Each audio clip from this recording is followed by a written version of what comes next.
ऐशी वाट पाहे काही निरोप कामोळ, ऐशी वाट पाहे काही निरोप कामोळ, काहो कळवळा तुम्हा उमटीची ना.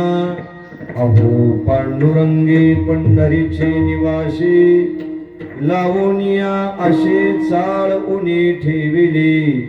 काय जन्मा येऊनिया केली म्या जोडी, हाच घडोघडी चित्ताई तू आठव.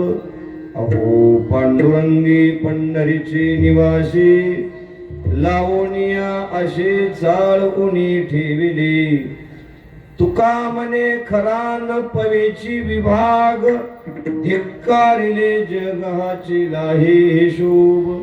अहो पांडुरंगे पंढरीचे निवासी, लावोनिया असे चाळ उनी ठेविली. पांडुरंगा करू प्रथम, पांडुरंगा करू प्रथम, पांडुरंगा करू प्रथम, पांडुरंगा करू प्रथम नमन. दुसरे चरण संताची, दुसरे चरण संताची, दुसरे चरण संताची. सत्य पिताने कथे जायका,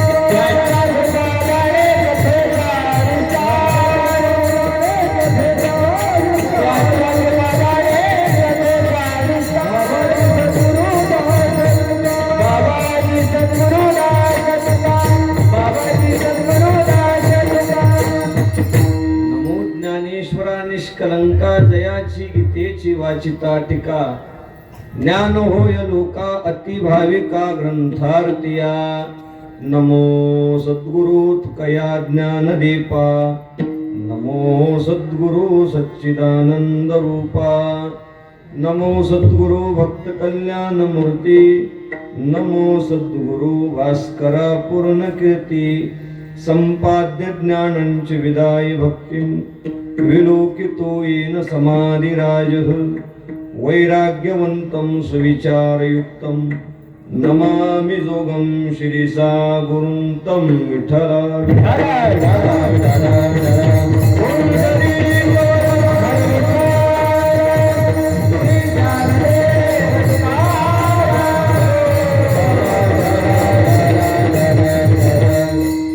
ऐशी वाट पाहे काही निरोप कामोळ, काहो कळवळा तुम्हा उमटीची ना. अहो पांडुरंगे पंढरीचे निवासी, लावोनिया असे चाळ उनी ठेविली. शेवेला निवडलेला अभंग विश्व संत संत श्रेष्ठ, वैराग्याचे मूर्तिमंत मेरू श्रीमंत श्री जगद्गुरु तुकाराम महाराजांच्या गाथेतील अनेक प्रकरणापैकी भोपाली नावाचं जे प्रकरण आहे, त्या भोपाली प्रकरणातला हा 4 चरणाचा अभंग आहे. विठ्ठल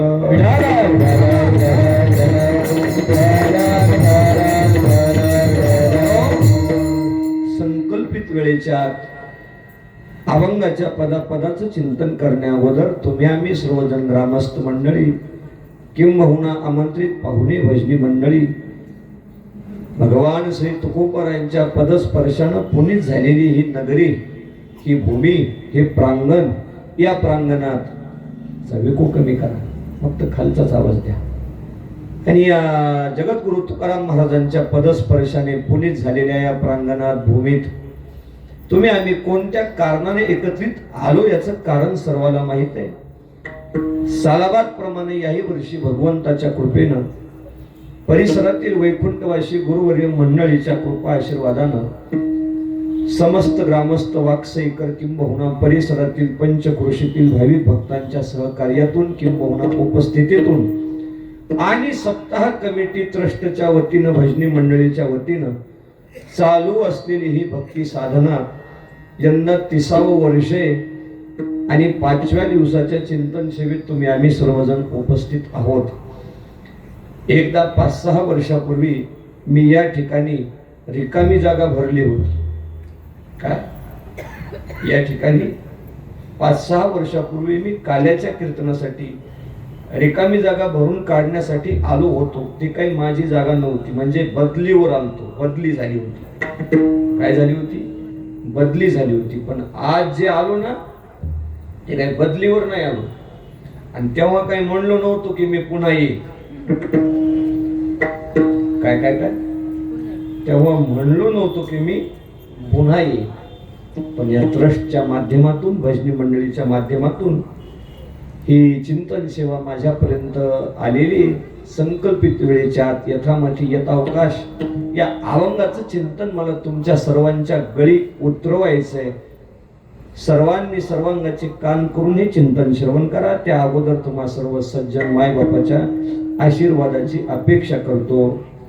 तुम्ही संत माझी आकडा दिठीचा कराल बहुडा, तरी तुम्हा माने एवढा होईन मी. पुनश्च एकदा सर्वांच्या चरणी मनोभावी लीन होतो आणि चिंतनाला निवडलेल्या अभंगाचं चिंतनच करतो. विठ्ठल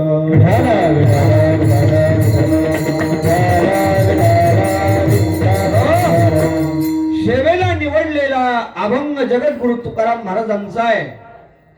भोपाळी प्रकरणातला आहे. हे भोपाळी प्रकरण काय असतं लक्ष देऊन चिंतन आहे का. स्वानंद सुखनिवासी गुरुनाम गुरु सद्गुरु जोग महाराज वारकरी संप्रदायामध्ये कार्यरत झाले आणि त्या जोग महाराजांनी पहिली क्रांती केली की जगद्गुरु तुकाराम महाराजांच्या गाथेवर अर्थ लिहिला. त्या अगोदर गाथा अर्थात नव्हता, कोणत्या अभंगाचा अर्थ नव्हता. तुम्ही गुरुवरे बाबुराव महाराज देवडीकराची प्रत बघा, त्यात अर्थ नाही.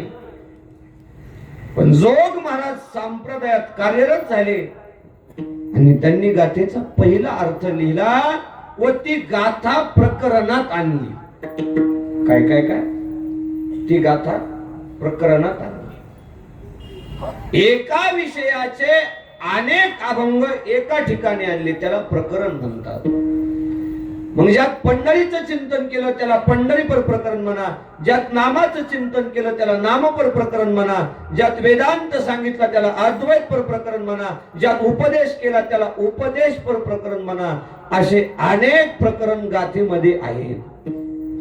पैकी चिंतनाला निवडलेला अभंग हा भोपाळी प्रकरणातला आहे. मग कशाला म्हणायचं भोपाळी? आपण प्रत्येक जण भोपाळी म्हणतो, पण म्हणणाऱ्यालाच भोपाळीचा अर्थ माहित नाही. विठ्ठल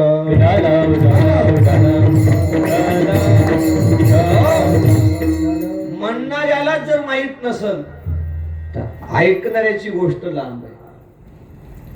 आणि ऐकणाऱ्याला, म्हणणाऱ्याला सर्वांना माहित व्हावं म्हणून मी चिंतनातला हा अभंग निवडला. काय अर्थ होतो भोपाळी? भोपाळी शब्द हा संधी झालेला आहे आणि संधी झालेल्या शब्दाचा अर्थ जर आपल्याला जाणून घ्यायचा असेल तर त्या शब्दाचा आपल्याला विग्रह करावा लागेल. उदाहरण ज्ञानेश्वर. कोणतं उदाहरण? मी कोणतं नाव दिलं तुम्हाला? ज्ञानेश्वर. मग आता त्याचा विग्रह करा. ज्ञान अधिक ईश्वर मिळून बरोबर ज्ञानेश्वर. हा तुम्हाला कळले ना? असे गच बसू नका माझ्या मौतीला आल्यासारखे. फ्रेश बस. ज्ञान अधिक ईश्वर बरोबर ज्ञानेश्वर. तसंच भोपाळी. याचा आवाज परत यायला, ते बंद करा, परत यायला. जसं ज्ञान अधिक ईश्वर तसंच भोपाळीचा विग्रह करा. भूप अधिक आई बरोबर भोपाळी. काय होतो अर्थ? ऐका. भू म्हणजे जगत, भू म्हणजे पृथ्वी, भू म्हणजे जमीन, प म्हणजे पती. जगताच्या पतीची ज्या अभंगात आळवणी करायची त्याला म्हणा भोपाळी. विठ्ठल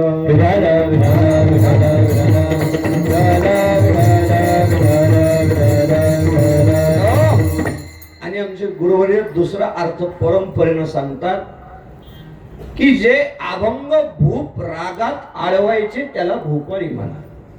मी दोन अर्थ तुमच्या पुढं मांडले की जगताच्या पतीची ज्या अभंगात आळवणी करायची त्याला भोपाळी म्हणा, आणि दुसरा अर्थ सांगितला भूप रागात जे भजन आळवायचं त्याला भोपाळी म्हणा. संगीत क्षेत्रात अनेक राग आहेत. आता इथं दोन्ही महाराजांनी अतिशय सुंदर साल आळवली. कोणता राग होता मला माहित नाही, कारण हे सर्वजण संगीत विशारद आहेत आणि मी मात्र संगीत विषय रद्द आहे. आता कोणता राग होता मला माहित नाही. रागाचे प्रकार संगीतात अनेक आहेत. रागाचे प्रकार संगीतात अनेक आहेत. तुम्हाला सर्वांना राग येतात का नाही? आता माईक वर जे महाराज आहेत, तुम्ही एवढ्या लोकांना एक राग माईकातून सांगा. नाव मारवा. हा, मारवा. मारवा. बरोबर. पुन्हा दुसरा सांगा. पुरिया धनश्री. पुरिया धनश्री. बरोबर. तिसरा सांगा. मालकंस. मालकंस. चौथा सांगा. पटदीप. पट्टदीप. पाचवा सांगा. जवनपुरी. जवनपुरी. सहावा सांगा. जय जयवंती. जय जयवंती. सातवा सांगा. बिनप्लास. चाल द्यायचं रात्रभर. इतके राग या बाळांना सांगितले. 7-8 राग सांगितले. अनेक राग आहेत. एवढे राग या सर्वांना येतात बर का. माझी भाषा थोडी ग्रामीण असल्यामुळं थोडी कळायला अवघड जाईल, पण ऐका. हे सर्व राग इतक्यांना येतात. मला एवढे राग येत नाही. मला एकच राग येतो, पैसे कमी दिल्यावर. विनोदाचा भाग सोडून द्या काका, पण संगीतात अनेक राग आहेत आणि अनेक रागापैकी भूप रागाचे भजन आळवायचं त्याला भोपाळी. संगीतात फार ताकद आहे. आता महाराजांनी राग सांगितला पट्टदीप, की जो राग गायल्यानंतर अचानक दिवे लागावे. मेघमल्हार. कोणता? जो राग गायल्यानंतर पाऊस पडावा, एवढी ताकद त्या रागात आहे. कशात? संगीतात. पण संगीत ज्याला येते त्यानंच राग बरोबर का. पण कधी कधी असं होतंय, ज्याला नाही स्वर त्याला बोंबलायचा भलता जोर, आणि मग बेसूर माणसाचं ऐकू वाटत नाही. ज्याला स्वरात म्हणता येतं त्याच्या चाली ऐका वाटत. बेसूर का म्हणलं मला तर ऐकू वाटत नाही बाबा, तुमचं काय नाही. मी तर सांगत असतो कमिटीला, ज्या भजनाला स्वर आहे त्याला दिवसाचा 1000 रुपये जर रोज असेल, तर जो बेसूर आहे त्याला 2000 रुपये रोज द्या. तुम्हाला गणित लागलं नाही का? हवामान खात्याचा अंदाज पंजाब डग हुगळी धामणगाव. स्वरातल्या भजनाला 1000 रुपये जर रोज असेल, तर बेसुरेला किती रोज द्यायचा? 2000. तुम्ही म्हणसाल 1000 रुपये त्याला जास्त काऊन? स्वरातल्याला 1000 आणि बेसुऱ्याला 2000. त्याला 1000 रुपये जास्त द्यायचे. कशाचे? त्याला म्हणायचं भाऊ हे 1000 वाढून घे, फक्त म्हणू नको. फक्त तू म्हणू नको. कारण आमच्या गावात असाच एक संगीत विशारद आणला, आणि ते संगीत विशारद म्हणून आणला. गावात आल्यावर संगीत विशारद निघाला. त्यानं आलाप गायला. आमच्या गावातलं 2 कुत्रेच मेली. कशामुळे? त्याच्या गाणं सुंदर गायन असावं, की पाऊस पडावा ज्या रागानं तो मेघमल्हार, ज्याने दिवे लागावे तो पट्टदीप, त्या रागात ताकद. आदरणीय गुरुवर्य खंडाळकर गुरुजी सारखे बडे बडे गायक आहेत, की जे 1-1 तास अभंग आळवू शकतात रागात. पण ही भोपाळीची जी पद्धत आहे म्हणण्याची, ही कोणत्या रागात आहे मला माहित नाही, पण वारकऱ्यांनी ज्या चाली शिस्तबद्ध केल्या त्याच चालीत तो काकडा ऐका वाटतो. दुसऱ्या चाली ऐकू वाटत नाही. वारकऱ्याच्याच चाली ऐका वाटतात. योगिया दुर्लभ तो म्या देखिला साजनी, पाहता पाहता मनान पुढे धनी, करोनी विनवनी पायी ठेवी तो माथा, ठेवी तो माथा, पैसावी विनंती माझे पंढरीनाथा. ऐशी वाट पाहे काही निरोप का मूळ, का हो कळवळा तुम्हा ओमटेशिना. बोलोनिया दावका तुम्ही नेनाजी देवा, तुम्ही नेनाजी देवा. ठेवाल तो ठेवा, ठेवाल तो ठेवा, काही तैसा राहीना. जळो माझे कर्म वाया केली कटकट, केली कटकट. झाले तैसे तट नाही आले अनुभवा, झाले तैसे तट नाही आले अनुभवा. ह्या ज्या वारकऱ्याच्या चाली आहेत त्याच ऐका वाटतात. आणि मग हा जो काकडा प्रकरणातला सकाळी गायला जातं जे भोपाळीचं प्रकरण, त्या भोपाळी प्रकरणातला हा 4 चरणाचा अभंग आहे. चिंतनासाठी माझ्याकडे 1 तास शिल्लक आहे. 1 तासात मला हे सर्व चिंतन तुमच्या गळी उतरवायचे. लक्ष द्या. या अभंगाचा पूर्व दिशेचा संदेश एकच आहे की जगद्गुरु तुकाराम महाराजांना आज भगवान परमात्माच्या भेटीची तीव्र इच्छा आहे, पण भेट न झाल्यामुळं तुकाराम महाराज देवाकडून निरोपाची किंवा मुळाची इच्छा करतात. अशा आशयाचा हा अभंग आहे. विठ्ठल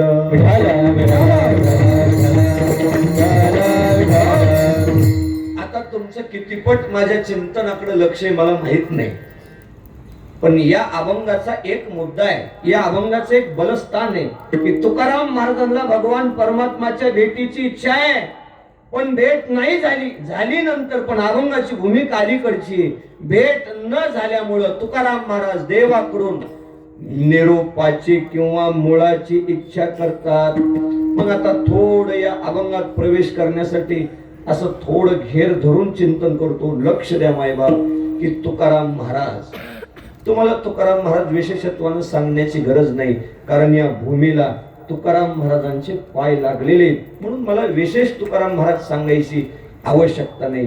चिंतन लक्षात घ्या की तुकाराम महाराज देवाची वाट का पाहतात, त्याच्या मागची पार्श्वभूमिका थोडी मी तुमच्या पुढे मांडतो. ऐका. हे जे तुकाराम महाराज होते ना, तुमच्या इथं ज्यांचे पदस्पर्श लागले ना, ते जे तुकाराम महाराज होते ना, ते महाराज होण्याच्या अगोदर पक्के संसारिक होते. काय काय काय हे तुकाराम महाराज होण्याच्या अगोदर कोण होते तुम्हाला कळले ना का? येऊ खाली. हे संसारिक होते. तर मग संसार म्हणलं की 12 भानगडी आल्या, व्यापार आला. संसारासाठी काय करावं लागत नाही ते सगळं करावं लागते, नाही का अध्यक्ष? संसार म्हणले की सगळं करावं लागते. आतापर्यंत मला अनुभव नव्हता काका, पण आता अनुभव आले. आता ज्याला कळलं त्याला धन्यवाद, ज्याला नाही कळलं त्याला माये जगन्नाथून बापे जगन्नाथ. संसार म्हणलं की सगळं काही करावंच लागतं. आणि हे तुकाराम महाराज होण्याच्या अगोदर कोण होते बोला? संसारिक होते. मग संसारिक होते म्हणल्यावर करावंच लागतं. या पोटा कारणे गा झालो पांगीला जना, या पोटा कारणे गा. पोटासाठी सर्व करावं लागतं, म्हणून तुकाराम महाराजांनी मिरच्याचा व्यापार केला. त्याचे साक्षीदार तुमचे पूर्वज आहे की ज्या मिरच्या कोकणात नेताना महाराज याच जागेवर थांबायचे. आता वेगळा पुरावा काय द्यायचा? संसारासाठी महाराज मिरच्याचा व्यापार करायचे, पण कधी? हॅलो, कधी? महाराज होण्याच्या आधी. इतकं ध्यानात ठेवा. महाराज मिरच्याचा व्यापार करायचे कधी? महाराज होण्याच्या आधी. आता इतकंच काय सांगू, त्याच्या पुढे सांगतो. महाराजाची सगळ्या गावात वाटप होती. काय होती वाटप? कशाची? हॅलो हॅलो वाकसाई, वाटप होती कशाची? तुम्ही बोलत नाहीत का? तुम्हाला माहित आहे, आम्ही बोलाव पैसे तू घे आणि रान बटईन लाव. बटई म्हणजे अर्ध्याला. महाराज तुकाराम महाराज होण्याच्या अगोदर देवगावात काय होती? वाटप होती पैशाची. पण कधी? महाराज होण्याच्या आधी. मग याच्यातून काय लक्षात आलं तुमच्या? पैशाची वाटप केली तर जमती, पण महाराज होण्याच्या आधी. महाराज झाल्यावर वाटली पाहिजे. थोडं 5G झालं. विठाला काय काय काय पैसे वाटले तर जमतात, पण कधी? महाराज होण्याच्या आधी. महाराज झाल्यावर वाटली पाहिजे. आता काय वाटली पाहिजे ते तुम्हाला कळलंच असेल. महाराजांची वाटप होती गावात. ती वही होती, कोणत्या गावात दिली, कितीनं दिली, काय टक्का आहे, कोणत्या तारखेला, सर्व लिखाण होतं. मिरच्याचा व्यापार सर्व काही चांगलं होतं. पण माघ शुद्ध दशमीचा दिवस वार गुरुवार बाबाची चैतन्य गुरुचं नाव सत्य गुरुची सत्य कृपा झाली आणि त्या गुरुनं कानात एक वाक्य सांगितलं, बुवा तुम्ही भजन करा तुम्हाला देव भेटल. तुकाराम महाराजांच्या गुरुनं त्यांच्या कानात काय सांगितलं, तुम्ही भजन करा, भजन केल्यानंतर तुम्हाला देव भेटल. खरा गुरु असावा आणि खरा शिष्य असावा. काना वचनाची भेटी. एका वाक्यात काम होतं खऱ्या गुरुचं आणि एका शिष्याचं, खऱ्या शिष्याचं एका वाक्यात. आणि एरवी तरी एकच वाक्य आहे, ब्रह्म सत्य दिसणार जग मिथ्या आहे, जीव हा ब्रह्म स्वरूप. हे एकच वाक्य आहे. महाराजांच्या गुरुनं सांगितलं, बुवा भजन करा तुम्हाला देव भेटल. इतकंच वाक्य ध्यानात बसलं, भजन करा देव भेटल, भजन करा देव भेटल. आणि मग घरी आले आणि ते भजन करू लागले. पण ते होते कोण? संसारिक होते. आणि ते संसार करता करता भजन करू लागले. तुकाराम महाराज संसार करता करता भजन करू लागले. पण तुमचं मला माहित नाही, पण 8 महिन्याचा माझा अनुभव आहे, संसार करता करता खरं भजन होत नाही. आता तुम्ही जी एवढी आवडीनं पटके बांधली, खरं सांगा घरी बांधता का? हॅलो, घरी बांधता? बांधले त्याच्यावर उपकार बरं का, तुमची स्तुती अभिनंदन आहे. पण हेच पटके घरी बांधता येतात का आपल्याला? मी बांधा म्हणत नाही, पण बांधता येतात का? नाही बांधता येत का? बायको मारतीच. मग घरी पटका बांधल्यावर बायको म्हणती, बाई बाई तुम्ही तर आता तुकाराम महाराजच झाले. मग सांगा आता हे खरा परमार्थ आहे पटका बांधायचा. मला इतका अहंकार होता, आज माझा अहंकार जिराला, की मला वाटायचं आमच्या परभणी जिल्ह्यानंच परमार्थ करावा. कारण एक वाक्यच आहे, जगात जर्मनीत भारतात कोण म्हणलं भनभणी? परभणी. असा अहंकार होता की परभणीनंच परमार्थ करावा. पण आज तुम्ही सर्वजण फेट्यावाली बघितले ना, माझा अहंकारच गेला. मला जर कोणी फोटो दिले किंवा या ताईंनी फोटो व्हिडिओ जर दिले, तर मी माझ्या भागात हे व्हिडिओ आणि फोटो व्हायरल करेल. अरे सप्ताह करायचा तर मावळ तालुक्यातल्या वाकसई सारखा सप्ताह करा, असा मी व्हिडिओ व्हायरल करीन. आणि 2 वर्षात माझ्या मंदिराची जेव्हा कळस स्थापनेचा मूर्ती स्थापनेचा सप्ताह आहे, तेव्हा मात्र मी वाकसईचा आदर्श घेऊन माझा सप्ताह करेन. मी इथे चाल होईपर्यंत ते सर्व माझा उत्सव मी माझ्या डोळ्यापुढे रेखाटला. मग हा पटके बांधणं हा खरा परमार्थ आहे. पण घरी जमते का?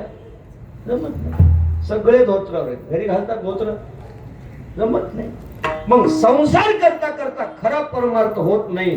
तुकाराम महाराज करून पाहू लागले, जमत नाही. आणि गुरुनं सांगितलं भजन करा. भजन केल्यावर कोण भेटल? देव भेटल. आणि संसारात भजन करू लागले, जमत नव्हतं. तो हिशोब आठवत होता. महाराज म्हणले, अरे अरे संसारात मला भजन घडत नाही.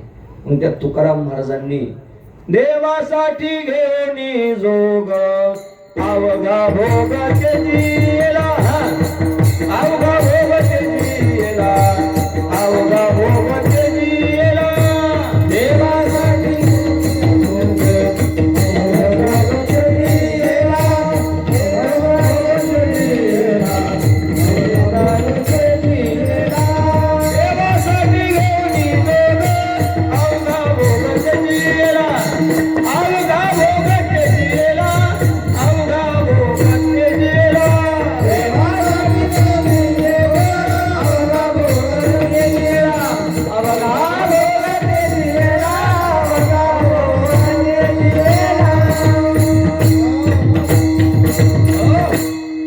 देवासाठी घेऊन जोग अवघा भोग तेजीला. तुकाराम महाराजांनी संसाराचा त्याग केला. कोणासाठी? देवासाठी. सोडेला संसार माया तयावरी, संसाराच्या नावे घालून या वाढत हा पुण्य धर्म केला. तुकाराम महाराजांनी संसार सोडला. सांगा मंडळी, कोणासाठी सोडला? देवासाठी. घेऊनी जोग अवघा भोग तेजियला. माझ्या तुकाराम महाराजाचा संसार सामान्य नव्हता, पण फक्त देवासाठी सोडला. गुरुनं सांगितलं भजन करा, देव भेटल. खरं भजन संसारात होत नाही, म्हणून संसारच सोडला. सांगा असा कोण आहे देवासाठी संसार सोडणारा? बसलेल्यात आहे? आमच्यात एखादा आहे देवासाठी संसार सोडणारा? कोणी नाही. तुम्हाला एक ग्रामीण दृष्टांत सांगतो. देवासाठी संसार सोडणारा कोणी नाही. तुकाराम महाराजांनी सोडला. आपल्यातला कोणी आहे का? कोणी नाही. आमच्या भागात मी एका भजनाला म्हणलं संसार सोड. दृष्टांत ग्रामीण आहे, पण लक्ष देऊन ऐका. आमच्या भागात एका भजनाला मी म्हणलं तू संसार सोड. आता तुम्ही म्हणसाल तुम्ही का म्हणले संसार सोड? कारण त्याच्या संसारात लाजच नव्हती, म्हणून म्हणलं सोड. आणि आपला काही संसार तेवढा चांगला नाही.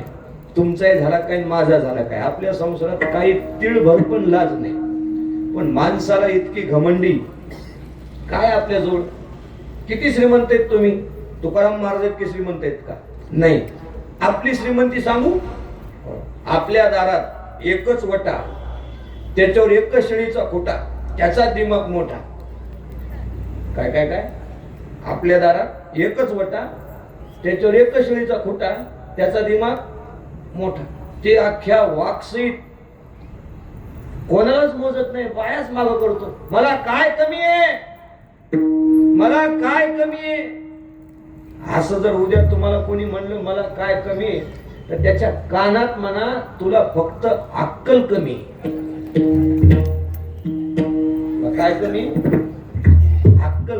काय आपल्याजवळ? तुकाराम महाराजाच्या बरोबरीला आपलं ऐश्वर्य नाही, पण तरी सुटत नाही. आमचे गुरुवारी नथुराम महाराज केळकर, की जे रंगनाथ गुरुजीचे शिष्य होते, परभणीकर गुरुजींचे, आणि मग ती वेदांताची भाषा आमच्या महाराजांना म्हणावा, अरे आपला संसार फाटका, करणारा फाटका, फाटक्याला फाटका, संसार सुटत नाही. हे बऱ्याच फाटक्याच्या ध्यानात आलं. काय म्हणायचं आमच्या महाराजांना? आपला संसार फाटका, संसार करणारा फाटका, फाटक्याला फाटक सुटत नाही. आपण फाटके, आपला संसार फाटकाय, सुटत नाही. मी दृष्टांत सांगू लागलो. एका आमच्या भजनेला म्हणलं संसार सोड. आता त्याच्यावर सोडायची वेळ चालली होती. कशी? ऐका. त्यानं मला घरी चहा प्यायला नेलं. कशाला? चहा प्यायला. तेव्हा मी पित होतो, तेव्हापासून सोडून द्या, कोणाच्या घरी जात नाही. त्यानं मला नेलं. आता चहा प्यायला कोण न्यावं घरी महाराजाला? ज्याची खरंच बायको ऐकत असं त्यानं महाराजाला घरी न्यावं. नाही, एखादी रूम द्या, तुम्ही मोकळे, आम्ही मोकळे, महाराज मोकळा. त्यानं मला घरी नेलं. आता नेमकं असं होतं, ज्या भजन्यानं मला घरी नेलं त्याचा नंबर होता 3 आणि त्याची बायको होती 6. कळलं का माय बहिणी? तो भजन्या होता 3 आणि त्याची बायको होती 6. 3 आणि 6 एकच सांगा. एक तर 36 सांगा, नाही तर 9 सांगा. तुम्ही 9 म्हणले तर मी 36 म्हणणार. तुम्ही 36 म्हणले की मी. त्याचा नंबर होता 3 आणि बायको होती 6. तिला रागच आला मी घरी गेल्यावर त्याच्यासोबत. तिचं खरं होतं, कारण तिनं सप्त्याला देणगी दिली होती. तिनं देणगी दिली होती आणि तिची इच्छा होती आपण जर 5,000 रुपये देणगी दिली तर महाराजाची व्यवस्था कमिटी करील, नाही तर ट्रस्ट करील. तुम्ही घरी आणला का? देणगी कमी दिली का? 5,000 दिली.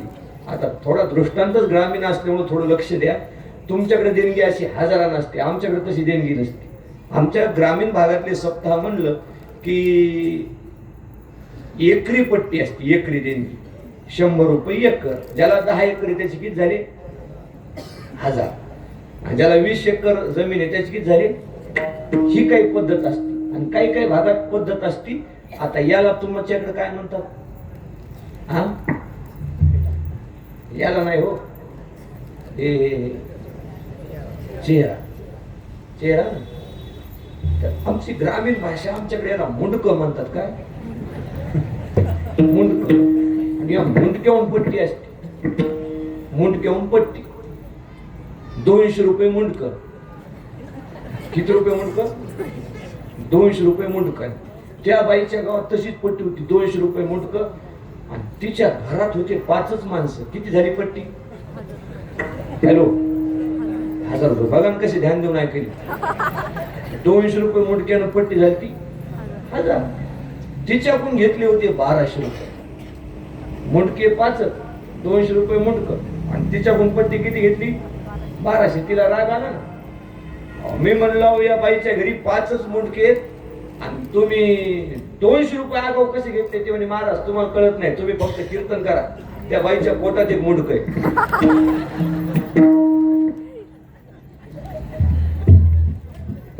म्हणजे गरोदर अवस्था जरी माय बहीण असली तरी 200 रुपये. मग तिला राग नाही येणार का? तिच्या घरी मला नेलं कोणाच्या भजन्यानं. असा राग आला तिला. महाराजाला कमिटी व्यवस्था करल यानं घरी कावणाला मासे लाल डोळे केले तिनं. आणि तितक्यात झटक्यात मला लघुशंका आहे, लगवी आहे. मी म्हणलं हे बाबा ती तुझी बायकोले राग राग पाहिली, मला बाथरूम दाखव. त्यानं मला बाथरूम दाखवली. मी मधात गेलो, ती पळतच आली, तिनं बाहेरून कडी लावून घेतली. बापरे, मला मधातल्या मधातच प्रमाण आठवायले. तुका म्हणे आम्हा एकांताचा वास, एकांत बिनवास आहे ती. कोंडू कोंडू धरीन जीवे, मधात प्रमाण आठवायले बाथरूम मध्ये. त्याला माझा अधिकार माहित होता. म्हणला महाराज संस्थेचे पहिल्या नंबरचे. ते म्हणले काय बाहेर मार झाला. आणि तिनं बाहेर काढलं. आणि मग मला पुन्हा दुसरं प्रमाण आठवलं. उजळले भाग्य आता. मी बाहेर आलो. बघा तुम्ही माझेत म्हणून सांगतो, इमानदारीनं बायकोर जर वजन पडत असलं तर टाकत जा, नाही तर उगीच दार लावून मार खाण्यात मजा नाही काय. मी पलंगावर बसलो, त्यानं माझ्या देखत वजन टाकलंय. चहा ठेव, चहा ठेव म्हणल्यावर तर तिच्या हातात तांब्या होता. तांब्या घेतला, राईट समजा फेकूनच हाणला. बरं झालं त्यानं हुकवलं नाही. त्यानं जर हुकवला चुकवला असतं तर मीच होतो पुढं. मला असा राग आला. सांगा ज्याची बायको महाराजाच्या देखत जर तांब्या गडवात फेकून आणत असेल त्यानं संसार करावा, त्यानं नगदी जीव द्यावा. मला राग आला. म्हणलं त्या संसारात काही लाज आहे का? बायको महाराजाला बाथरूम मध्ये कोंडायली, तांब्या फेकून हाणायली. दारात 0604 नंबरची ब्रेझा गाडी आहे, त्याच्यात बस. दररोजचे 2-2 कीर्तन आहेत. एका कीर्तनाचे 500 रुपये देतो. हिशोब तुम्ही लावू नका. थैली बॅग भर आणि गाडीत बस. ते 10 मिनिटं मधातल्या खोलीत गेलं. मला वाटलं बॅगच भरायले, पण ते 10 मिनिटानं बाहेर आलं. मला बस गाडीत. ते मला नाही तुम्ही जा. ती तांब्या फेकून हाणती पण तिच्या पोटात काही मळ नाही का पोटात घालून हाणावायला भेजून. दृष्टांत संपला. ज्याची बायको हाणत असेल त्याला जर संसार सुटत नाही तर माझ्या तुकाराम महाराजाचा संसार इतका गेलेला नव्हता. ऐश्वर्यात होता. प्रपंच रचना सर्व ही भोगून त्या गेली, देवासाठी घेऊन जोग अवघा भोग तेजियला. मग कोणासाठी संसाराचा त्याग केला? उत्तर देवासाठी. देवासाठी घेऊन जोग. मग सांगा आता, इतकं आपल्याला कळालं की तुकाराम महाराजांनी देवासाठी संसार सोडला, इतकं कळालं. मग सांगा मंडळी, त्या देवाचं काम होतं तुकाराम महाराजाला भेटायचं. गुरुनं काय सांगितलं? भजन करा. काय भेटल? देव भेटल. आणि येईन संसार सोडून भजन केलं, देव भेटला नाही. देवाचं काम होतं का नाही? महाराजाला भेटायचं, देव भेटला नाही. आणि मग महाराज थोडा हिशोब लावायले. कारण सावकार होते, सावकारकी सोडून दिली पण स्वभाव नाही सोडला. परमार्थाचा हिशोब लावायले. मायबाप, परमार्थाचा हिशोब केला पाहिजे. कोणता हिशोब? या वहीवरचा हिशोब नाही. याच्यात थोडं माग पुढं झालं, 100 रुपयांत जमतंय. पण परमार्थाचा हिशोब कोणता लावावा? अरे माझ्या गुरुनं मला माळ घालून दिवस झाले किती आणि माझ्यात बदल पडला किती, याला म्हणतात हिशोब. सप्ताहाला वर्ष झाले किती आणि या सप्ताहातून व्यसन कोणाचं सुटलं किती, माळकरी झाले किती, याला सप्ताहाचा हिशोब म्हणतात. सप्ताहाचं काही आउटपुट पाहिजे का नाही?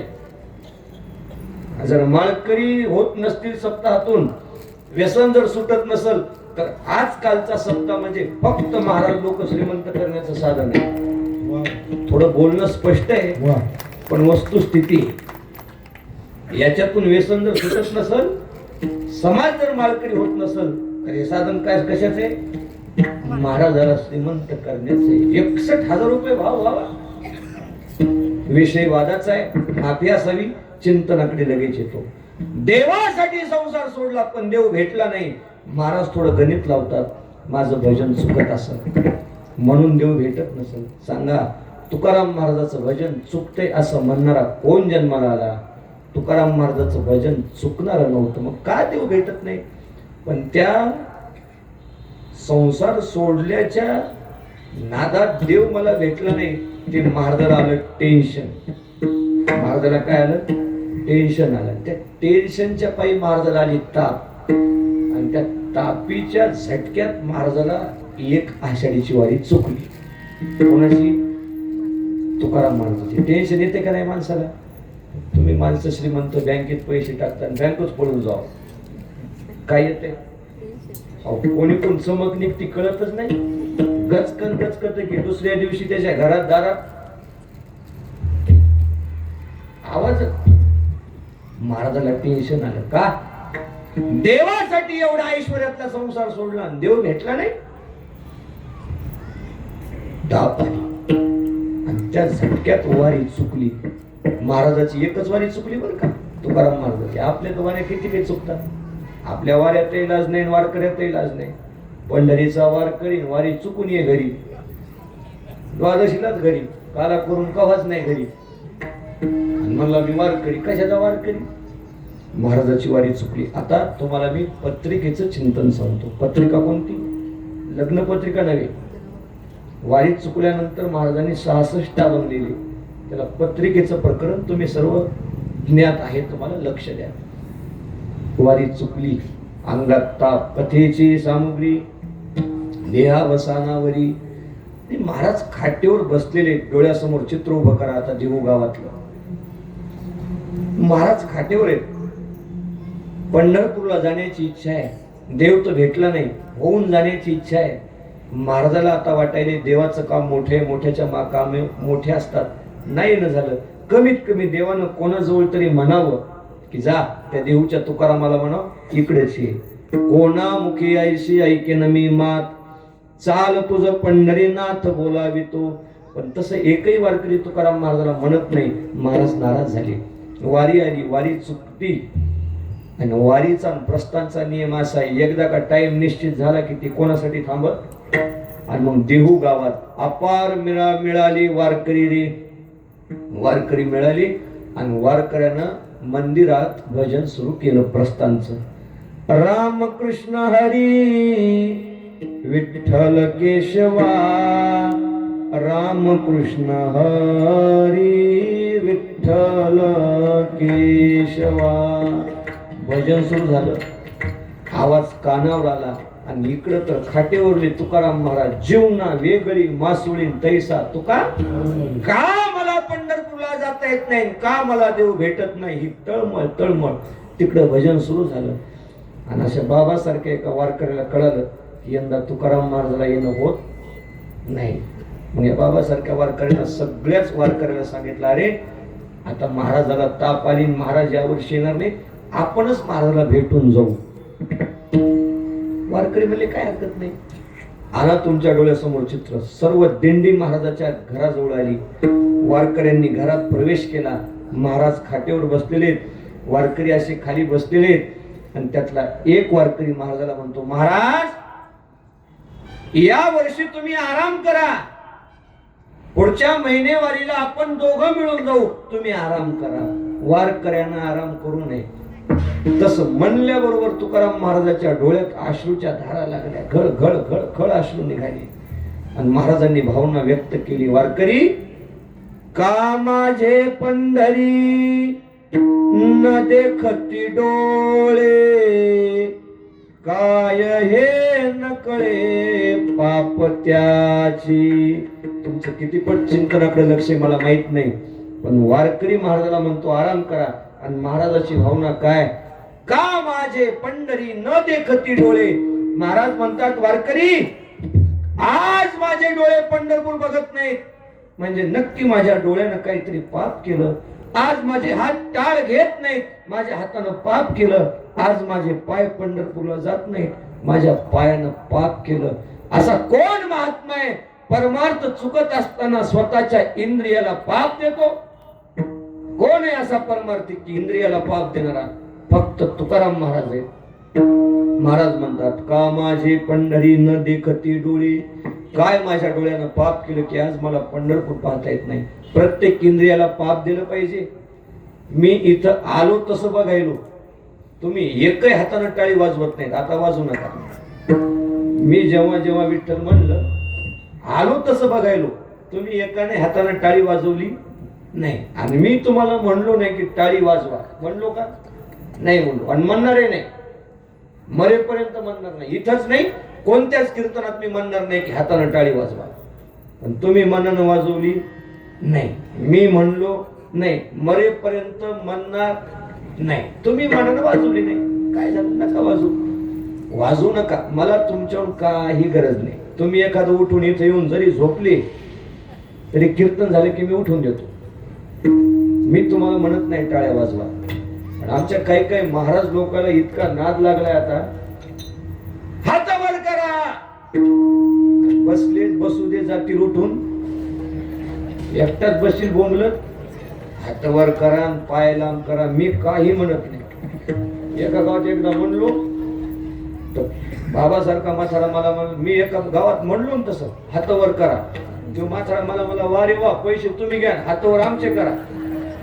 तेव्हापासून म्हणत नाही. करायचे तर करा, नाही तर न करा. टाळी वाजवायची तर वाजवा, नाही तर न वाजवा. मी कधीच म्हणत नाही टाळ्या वाजवा. पण तुम्ही वाजवल्या नाही तर मग मी समजून घेतो, ज्या अर्थी टाळ्या वाजवत नाहीत त्या अर्थी हवामान खात्याचा अंदाज पंजाब गोळी धामणगाव यायच्या हातानं पाप केला असं मी समजून घेतो.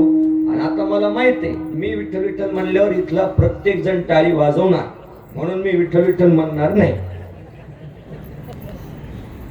इंद्रियाला पाप देता आलं पाहिजे. टाळी जर हात वाजवत नसती तर समजा या हातानं काय केलं. महाराज म्हणतात, का माझे पंढरी न देखती डोळे. ऐका वारकरी बुवा, माई मी पाप केलं. वारकरी म्हणतात, नाही नाही तसं बोलू नका, आता आम्ही जातो.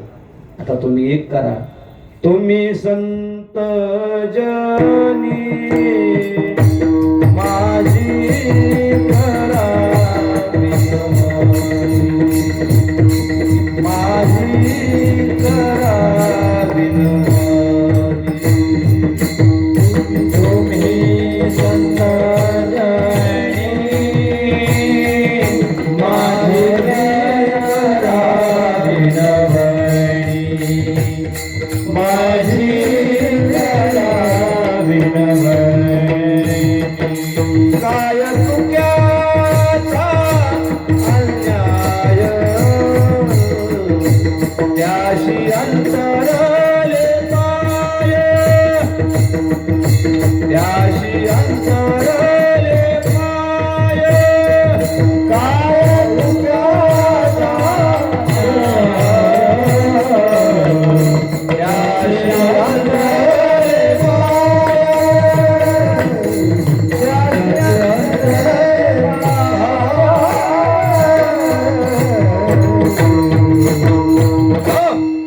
तुकाराम महाराज त्या वारकऱ्याला म्हणतात, तुम्ही संत जनी माझी करा विनवणी.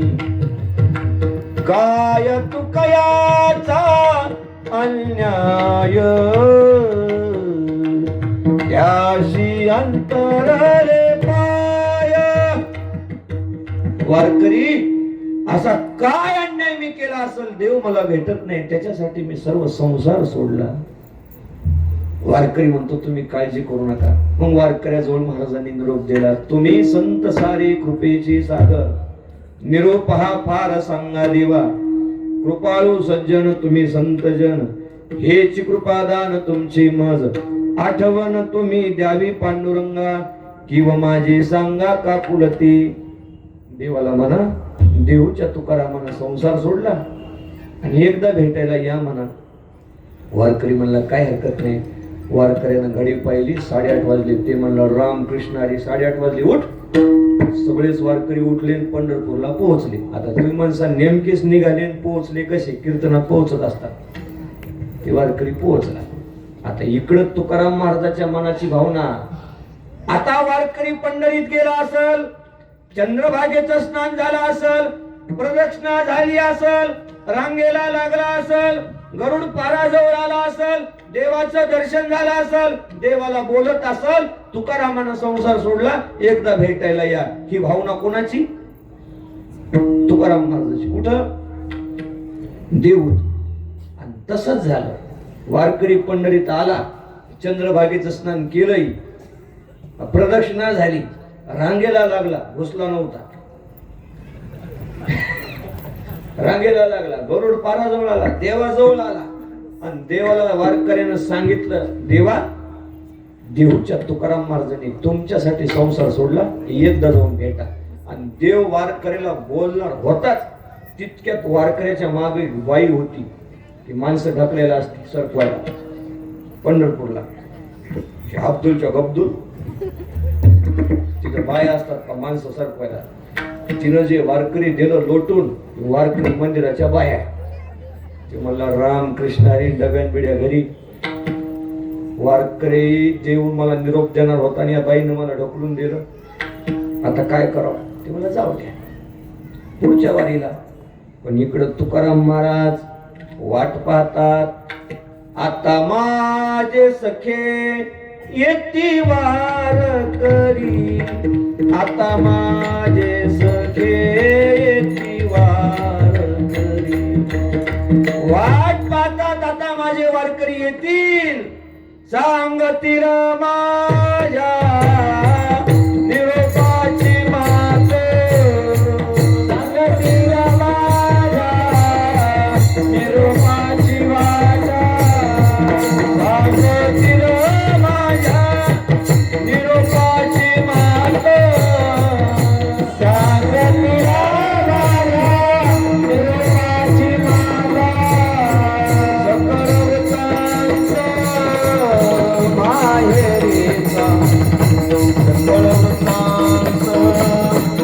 माहेरीचा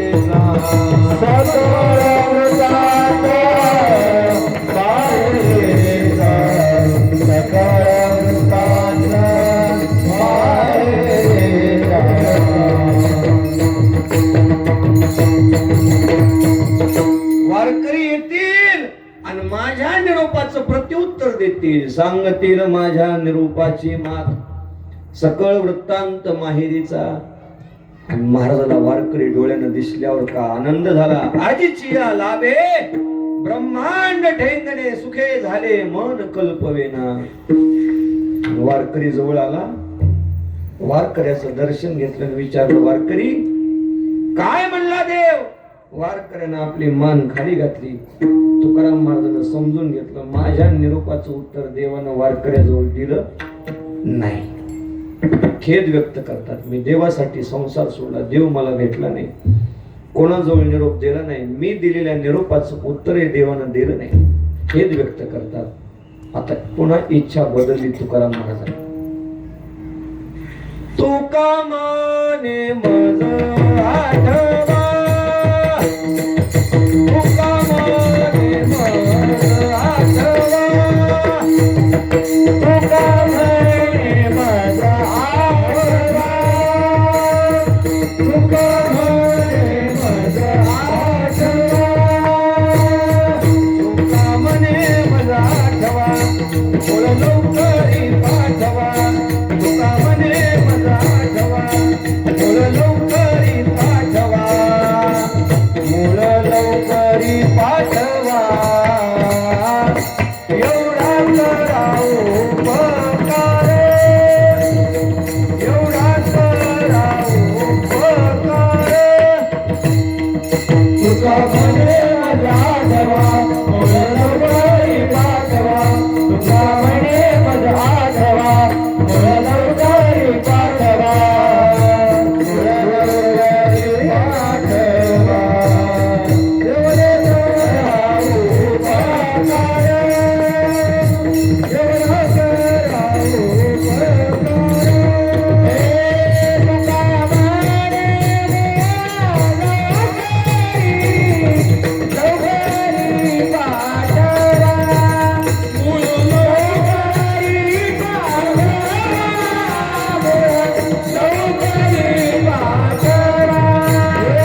आता इच्छा बदलली. तुका म्हणे मज आठवा, तुका म्हणे मज आठवा, मूळ लवकरी पाठवा, मूळ लवकरी पाठवा. तुम्ही संकाधिक संत मनविता कृपावंत, एवढा करा उपकार सांगा देवा. धाकावी करुणा विनवा वैकुंठीचा राणा, तुका म्हणे मज आठवा, मूळ लवकरी. आता महाराजांना मूळाची इच्छा केली. आता मूळ काय भानगडे? मूळ, मूळ शब्द आपल्या पुरुषाचा नाही, मूळ शब्द माय बहिणीचा आहे. मूळ आता तुम्हाला पटवून देण्यासाठी, मूळ, मूळ म्हणजे जो न्यायला येतो का त्याला मूळ म्हणावं. काय काय काय? जो न्यायला येतो त्याला मूळ म्हणावं. आता इकडे ती पद्धत नाही, पण लक्ष द्या. आमच्या परभणी भागात जुने महात्मे होऊन गेले. श्री गुरु मोतीराम महाराज फळेकर, रंगनाथ गुरुजी परभणीकर, मारुतराव महाराज दस्तापूरकर आणि नथुराम महाराज केळकर असे अनेक वारकरी होऊन गेले. आमच्या भागाचे एक विशेषत्व सांगतो. आता तुमचा जसा सप्ताह आहे तसेच सप्ताह होतात. 7व्या दिवशी कीर्तन झालं की रात्रभर कीर्तन होतात. कीर्तन किती होतात? रात्रभर कीर्तन होतात. आणि विशेष एकाच अभंगावर होता. आणि सकाळी 6 वाजता काल्याचं कीर्तन होऊन. आता इथं रात्रभर कीर्तन केल्यावर टिकसाल का कोणी? टिकत नाही. पण मग ती आमच्या भागात त्या जुन्या गुरुवाऱ्याची प्रथा, त्यांची पद्धत अशी होती. आणि जुन्या टायमाला गाड्याचा प्रवास नव्हता, ते बैलगाडीने फिरायचे. थोडं लक्ष द्या, रेंज आहे ना. जुने महाराज लोक बैलगाडीने फिरायचे. आता काळ बदलला, आता बैल गाडीने फिरायचे. रेंज नाही, त्यावर खाली रेंज गेली. ज्याला कळलं त्याला धन्यवाद, ज्याला नाही कळलं त्याला तर माये जगन्नाथ. अहो, जुन्या काळात महाराज बैलगाडीत फिरायचे. आता काळ बदलला, आता हे बैल. हा, आता कळलं. म्हणजे आमच्या भागात बैलगाडीचा प्रवास असल्यामुळे काय काय करावं लागायचं? महाराजाला न्यायला जावं लागायचं. ती पद्धत होती. कीर्तन संपत आलं की आमच्या महाराजांना म्हणावं, अरे आता समजा वाकसेचं कीर्तन पुढचं कीर्तन कामशेतला आहे. महाराजांना सूचना द्यावं, कामशेतचा कोणी मुराळी आला का? मुराळी म्हणजे न्यायला येणार मुराळी. कामशेतचा मुराळी आला का? मग भजन्याने जर कोणी हात वर केला, महाराज मी आलो, महाराज या गाडीतली उठायचे त्या गाडीत. त्या कामशेतचं कीर्तन झालं की महाराजांना म्हणायचं, अरे कोणी रावेतचा मुराळी आला का? असं म्हणले की महाराज त्या गावाला जायचे. मुराळी जर आला नाही की महाराज तिथं. हे का सांगितलं मी? जो न्यायला जातो त्याला मुराळी म्हणतात. आता तुकाराम महाराज मुळाची इच्छा करतात. मूळ शब्द माय बहिणीचा आहे. मूळ दिवाळीच्या मुळाली की असावली. जुना काळ, नवीन काळ नाही, जुन्या काळचं सांगतो. जुन्या काळात सासरवास व्हायचा. आता इथं जुनं कोणी दिसत ना. आहे तर काय काय म्हातारे आहेत जुन्या काळात. या पुढे लेकराच्या मागे बसतील म्हातारी. पा हिला विचार जुना काळ कसा होता. आहे तर बरेच जण येतात. या म्हाताऱ्याला विचारा जुना काळ कसा होता. जुन्या काळात का फक्त सासून सुनकडं पाव. सून थरथरच कापायची. थर थर थर कापायची सून. घास घेतला नुसतं सासून पाहिलं तर घासच खाली पडायचा. तुम्ही म्हणसाल तुला काय माहित, मी होतो तेव्हा. विचारा या म्हाताऱ्याला. थर थर कापायच्या सासना पाहिल्यावर जुन्या काळात. आता काळ बदलला. आता फक्त सुनन सासूकडं पाहू. सासू थर थर थर थर कापती. 7 वाजता तर मंडपात हजर. आणि जुन्या काळात सासरवास झाल्यावर सहन होत नव्हता सासरवास. आणि तिकडून बाप येऊ देत नव्हता. तिकडून बाप येऊ देत नव्हता. जुने बाप म्हणायचे, एक तर पोरीनं नांदलेलं ऐकाव, नाही तर पोरगी मेलेली ऐकाव. जुने बाप म्हणायचे. आताच्या नवीन बापात ते काय लाजणार आहे. जवाईने एक चापट हाणली तर म्हणतात, आमच्या दिदीला चापट मारली. तुमची दिदी गाडीच्या चाकाखाली घालायला गेली. आमच्या दिदीला मारलं. जुन्या काळात काय मार होता? नवऱ्यानं मारायची तरी तिथंच आम चोरायचं, पण हो नाही करायचं, चो नाही करायचं, बापाला सांगायचं नाही. बऱ्याच जुन्या बायानं सासरातच जीव दिला पण माहेराला गेल्या. पण माहेराला जाण्यासाठी 2 सण असायचे. एक नागपंचमी, दुसरी दिवाळी. आणि ते पण मनानं जाता येत नव्हतं. तिकून जर बाप भाऊ चुलता न्यायला आलं तर जाता येत होतं. आता नाही राहिलं तसं. आता लाजत नाही राहिली. आता भरलीच पिशवी की गेलीच, गेलीच की आलीच, आलीच की गेलीच. मी आमच्या भागात सांगत असतो, इकडचाच कापूस चोरायली तिकडे जाऊन कानातलं घालून यायची. आणि म्हणते माझ्या बापाने केलं, तुला पोत्यात घालून हाणलं पाहिजे भिजून.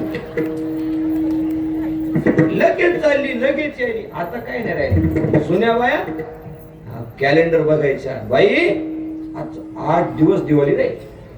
आता माझा बाप न्यायला येणार, आता 6 दिवस राहील, पोटावरच मोजायच्या. आता ती अवस्था तुकाराम महाराजाची झाली. दिवाळीचा मोळा लेके असा बजा, लेके असा बजा. दिवाळीचा मोळा लेके असा बजा, लेके असा बजा. दिवाळीचा लेके असा लेके असा बजा. दिवाळीचा लेके असा लेके असा बजा. पाहत से वाटोले, पाहत से वाटोले पंढरी भेटी लागले लागले देवा. भेटी लागले देवा लागले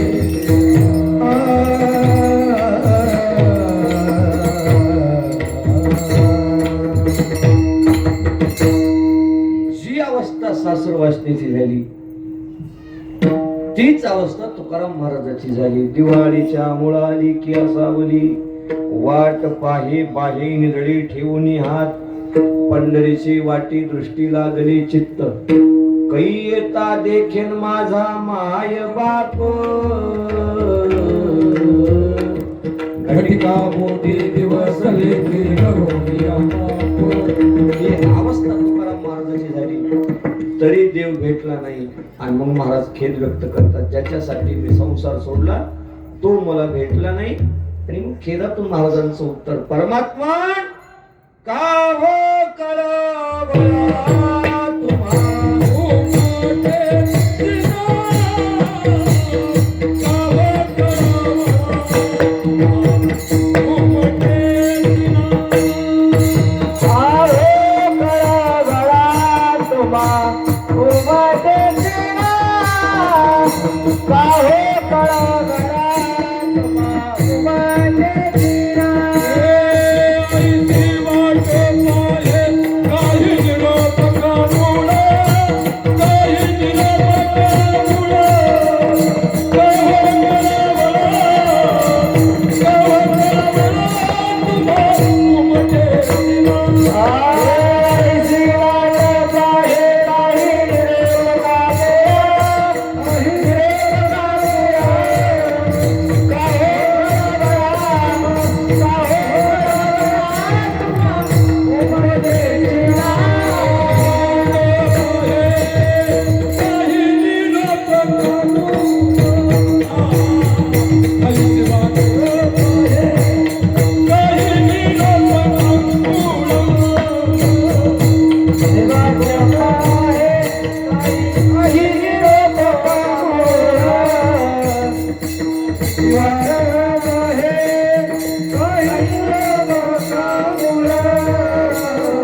तुझ्यासाठी मी संसार सोडला. का हो कळवळा तुम्हा उमटीची ना, का माझा कळवळा तुम्हाला येत नाही.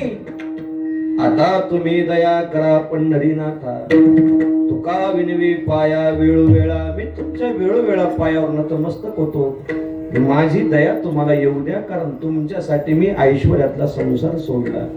आणि माझ्या गुरुनं सांगितलं भजन केल्यानंतर देव भेटतो. मी भजन केलं. का तुम्हाला कळवळा येत नाही. अहो पांडुरंगी पंढरीची निवासी, पांडुरंगा का तुम्हाला माझा कळवळा येत नाही. ज्याचा न यायचा त्याचा आला. कालियानाथ काय माळकरी होता का. कालियानागाला देणगी दिली होती का. पण त्याला डोहात जाऊन भेटला. आणि मी एवढं भजन केलं मला नाही भेटत. का हो कळवळा तुम्हा उमटीची ना. मग त्या देवाचं नाव काय. पांडुरंग. त्याचं गाव काय. आता याच्याविषयी थोडस तार्किक चिंतन. याचं गाव काय पंढरपूर नाही. कोणाचं. हॅलो पांडुरंगाचं याचं गाव पंढरपूर नाही. याचं गाव दुसरंच आहे. हरी वैकुंठाहुनी आला, पुंडलिकाच्या भावार्था गोकुळहुनी झाला येता. द्वारकेचे केनी आली याची. हे द्वारकेच आहे, हे वैकुंठातले, हे गोकुळातले. कोण कोण म्हणलं तू. हे पांडुरंग. आणि आला कुठं. पंढरी निवासी. ती तिथला नाही. आता काय झालं गोष्ट सांगतो. हे जेव्हा पंढरपूरला आला का तेव्हा तिथला सरपंच होता पुंडलिक पाटील. तिथला सरपंच कोण होता. पुंडलिक पाटील. सरपंचाच्या हातात गावाचं सगळं असते. ते म्हणलं बरं आहे गड्या आपल्याला. मग त्यानं रहिवासी प्रमाणपत्र दिलं. कोणाला. पांडुरंगाला वीट फेकली आणि हे तिथं बसलं. आता बसलं यानं गपचूप बसवणं. पण जे जे घर उठून आलेले असतात का ते शांत बसत नाही. आता तुमच्या इथलं मला माहित नाही. हसायला त्या अर्थी जरा जरा लागेल का. कारण कीर्तन हे रेडीमेडचं दुकान असते. कसं कोणाच्या अंगात बसल सांगता येत नाही. उठून आलेले घर शांत बसत नाहीत. शांत बसतात. आमच्या गावात उठून आली काही काही घर. माझं गाव ब्रह्मवाडी आणि पूर्ण गाव गडदेच आहे. गडदे. माझं नाव काय. गडदे. पूर्ण गाव कोणाचं. कोण म्हणलं गडडेचं. गडदेचं. मग आमच्या गावात काही धरणातले लोक उठून आले. मस्के थोरात बीडगर असे नावाचे लोक आले. ते उठून आलेले माणसं लय मोठी हुशार असतात. ते काहीच करत नाही. कुठपर्यंत त्यांची मुलगी एखादी आपल्या घरी देतात आणि आपली मुलगी त्याला करतात. मग पण त्याची वळवळ.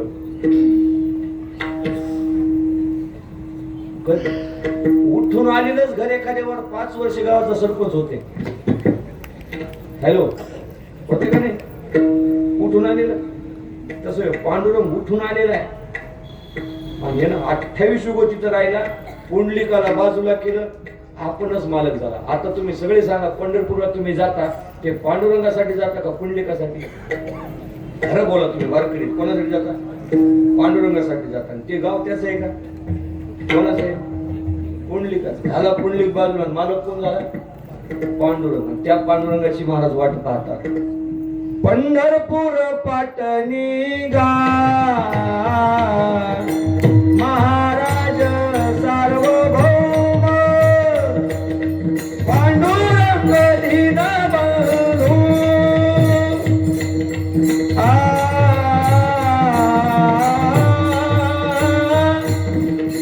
पांडुरंग दीनबंधू. जयाचे ते नाम, जयाचे ते नाम, आंधळ्या जीवीचे तो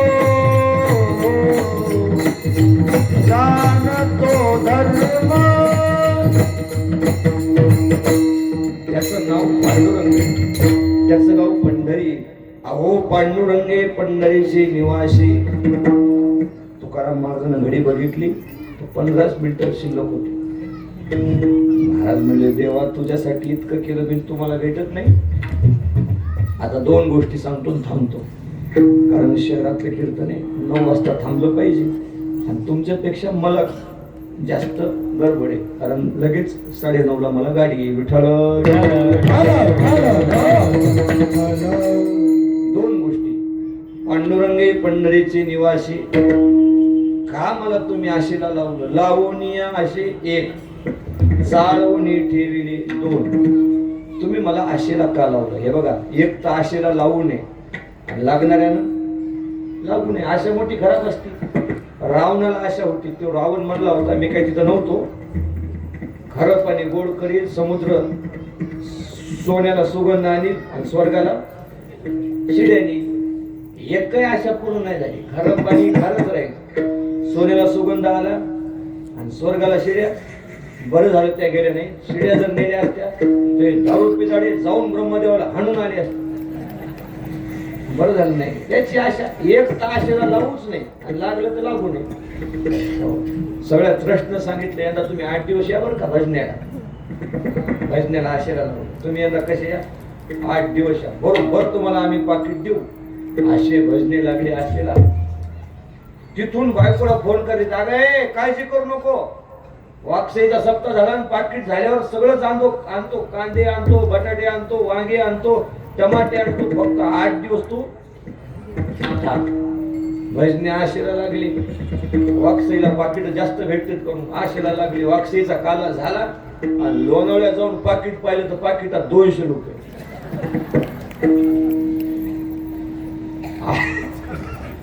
एक तर इकून गेला, घरी गेल्यावर बाय पुन्हा हाणला. 8 दिवस गेला 200 रुपये. विनोदाचा भाग सोडून द्या. आशा खराब. आशेला लावू नये आणि लागू नये. आज महाराजाला आशा आहे, भजन केल्यानं देव भेटन. देवा कामाला आशेला लावलं. आणि दुसरी गोष्ट, चाळवणी ठेविली. आता देव चालून ठेवतो. कसा? 2 उदाहरण सांगतो. एक उपमन्यू आणि दुसरा ध्रुव. हार कोणाला घालायची ते तयार राहा. एक उपमन्यू, दुसरा ध्रुव. चालून ठेवलं. एक रडला दुधासाठी आणि एक रडला जागेसाठी. उपमन्यू मागा दूध दे म्हणतली यासाठी, अवघी क्षीराब्दीची करुणी वाटे. उपमन्या पुढे दुर्जटे ठेविले जैशी. दुधासाठी रडू लागला. वाटीवर दूध पाहिजे होतं. किती? वाटीवर. देवानं त्याला किती दिलं? क्षीराचा सागरू. त्याला समुद्र दिला दुधाचा. मग यानं जर शहाणा असता, वाटीवर दूध घ्यायचं आणि वापस निघायचं. हे त्या समुद्रातच तिथंच चालून ठेवलं. आणि मी गेल्या वर्षी आषाढीला पंढरपूरला सगळ्या फळावर बघितलं, पण उपमन्यू मला दिसलाच नाही. का नाही दिसला? देवानं चालून ठेवला. कुठं?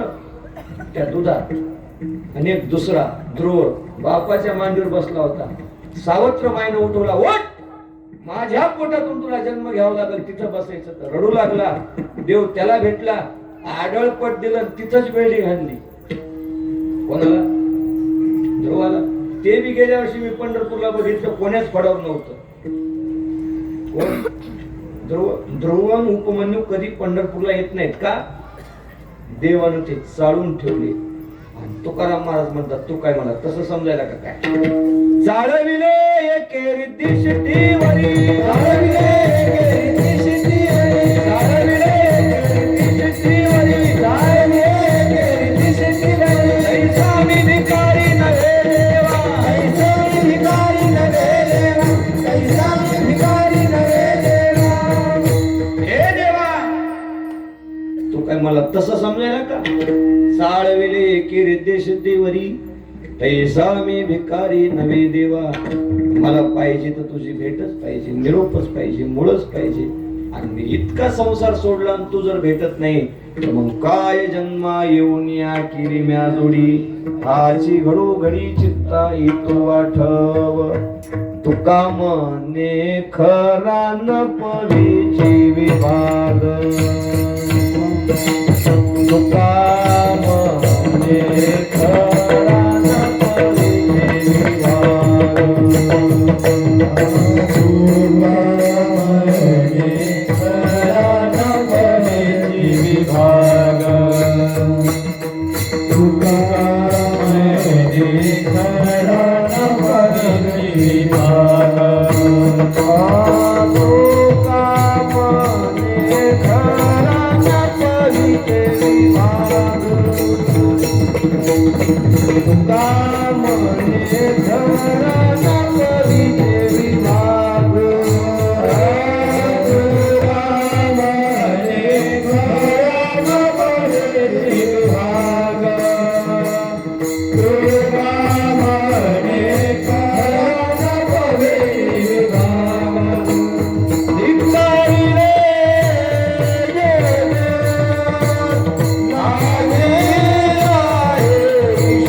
तुका म्हणे खरा नपवीचे विभाग धिक्कारिले जग हाची राहेशू अहो पांडुरंगे पंढरीचे निवासी लावून या असे चाळ उनी ठेविली.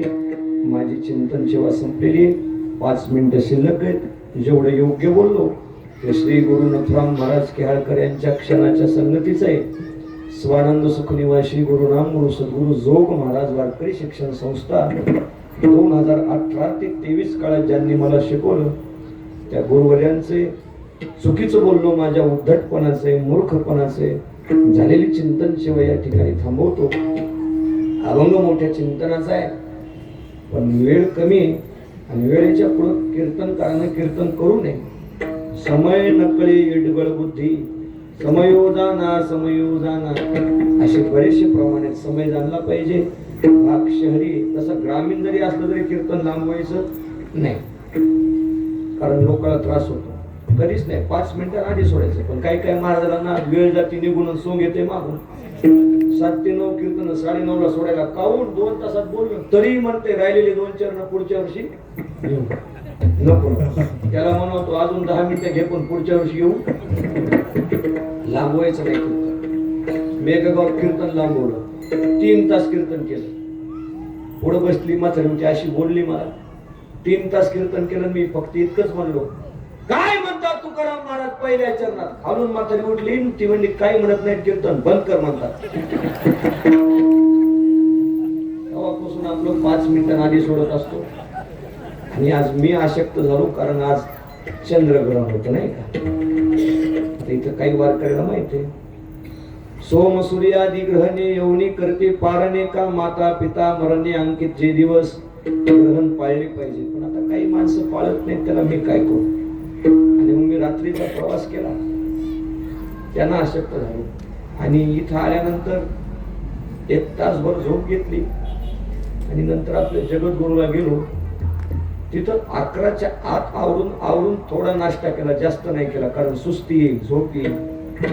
11च्या पुढे मला झोपायचं नाही. 3 वाजता इथं आलो पहाड्याचा विना घेतला 1 तासभर नामचिंतन केलं.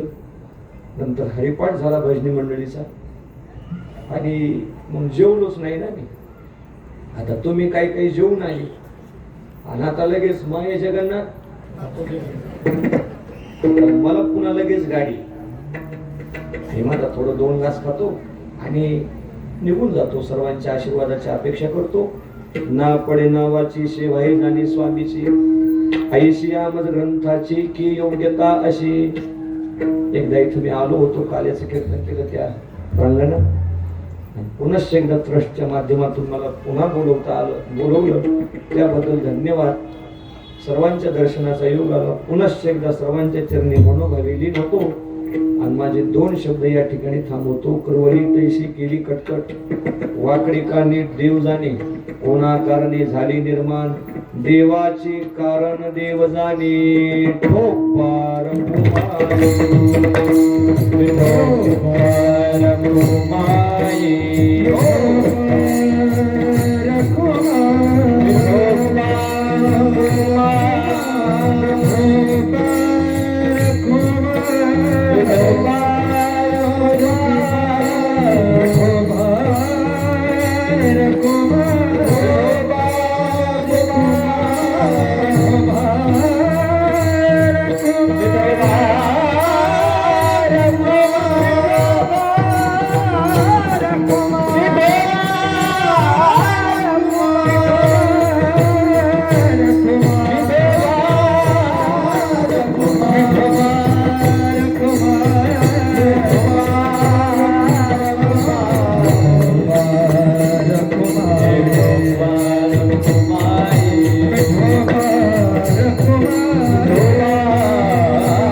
माऊली शंकराच्या